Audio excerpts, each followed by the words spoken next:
All right, now Citi is out with its 2022 S&P target, and it's 4,900, about 5% upside from here. Its proprietary index points to a lot of volatility, though, and they say any dips are a buying opportunity. Let's welcome Scott Cronert. He's U.S. equity strategist over at Citi. Scott, it's great to have you. Why only modest gains? Well, I think we have to appreciate, the strength we've had in the markets this year as we've kind of come off of the COVID lows set in the early part of 2020.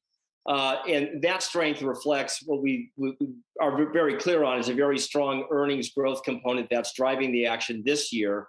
And our expectation is that for growth to continue into 2022, but at a decelerating rate. So that underscores our argument that, yes, we look for, let's call it modest gains from here.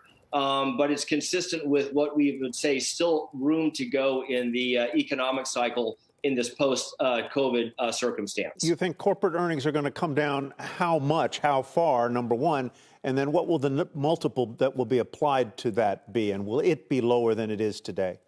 Yeah, so it's a really good point, Tyler. So what we're looking at here is a top-down view for earnings per our proprietary measures that gets us to about 8.3%, which for next year, which isn't far off of where bottom-up consensus is. Now, the way you get there, the path to that earnings growth is a low single-digit growth in the first half of the year, married with stronger, let's call it low double-digit growth in the second half.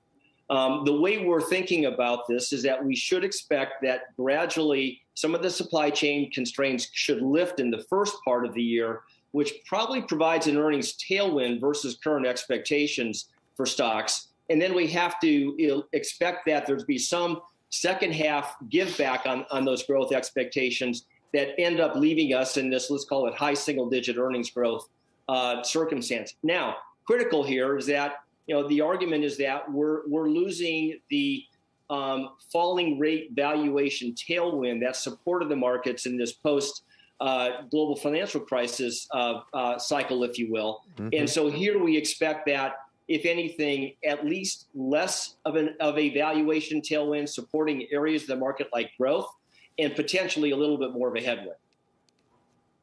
All right. So are there particular sectors under this scenario that you think would outperform, or what does that spell? Your overall thesis, what does it spell?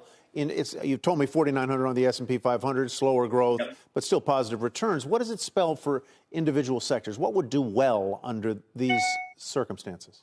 Right. So the way we expect this to play out, again, as we move into the first half, the supply chain angst that we're feeling really strongly right now begins to dissipate. Mm-hmm. And what we're arguing is that this is going to end up favoring the value side of the style ledger.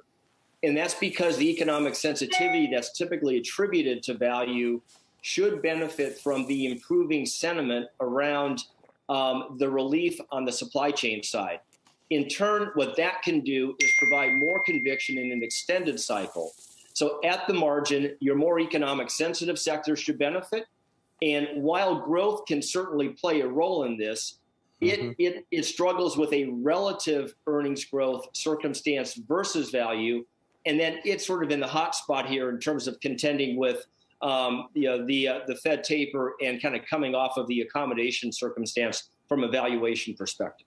And finally, Scott, tell us about the choppiness that you see, and how does that stack up with what you would typically foresee in a year? Right. So, our colleague Tobias Levkovich is a difficult circumstance, but he had developed something we call a panic euphoria model that we've renamed the Levkovich Index. And this is a very good, let's call it a very strong sentiment tool that right now is indicating that the market's in very much of a euphoric circumstance on this measure. The way we're interpreting this is that this tells us that we should expect a corrective phase at some point in the first part of next year. Now, I think this aligns with the Fed taper and how the market is perceiving steps or missteps by the Fed. So what we're pointing out here is we think that investors have to expect as we go into the first part of 22, the likelihood of a pullback is there. And on our ongoing scenario regarding an extended post-COVID cycle, we want to use such pullbacks opportunistically.